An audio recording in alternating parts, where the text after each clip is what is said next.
هاي ثاني تجربة لي ويا الأستاذ مروان عبد الله صالح. بصراحة هاي التجربة بعد مختلفة تماما عن التجربة اللي طافت. هاي فيها استعراض وغنى أكثر.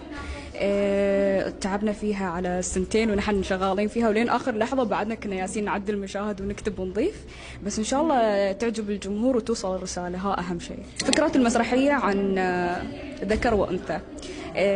شو المشاكل اللي ممكن تصير من زمن أجدادنا لين يعني الحاضر، شو الأشياء اللي تصير وشو المفروض إن نحن نتفادى يعني عشان المجتمع يكون صالح.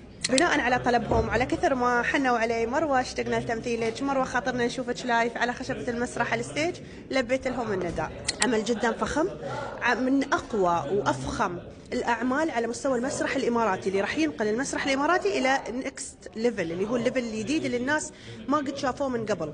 إنتاجيا من ناحية الإنتاج جدا ضخم، يضم أكثر عن 25 استعراضي راقص وأكثر عن 20 ممثل. أنا بالنسبة لي وبالنسبة لكل المشاركين في هذا العمل، هذا أضخم عمل نحن نشارك فيه من ناحية الكواليتي، من ناحية التمثيل، طبعا بقيادة المخرج مروان عبد الله صالح، ونشكره على هذا المجهود. وإن شاء الله الجمهور اليوم ينال جابهم هذا العرض الجميل. مسرحية جميلة جدا، فيها نجوم كثار، فيها رسائل جميلة، وفيها قصة هادفة. يعني أن أنت لما تدخلين المسرحية من البداية راح تعرفين نحن عن شو راح نتكلم. شيء عائلي، شيء يخص الأسرة، يعني شيء جميل جدا.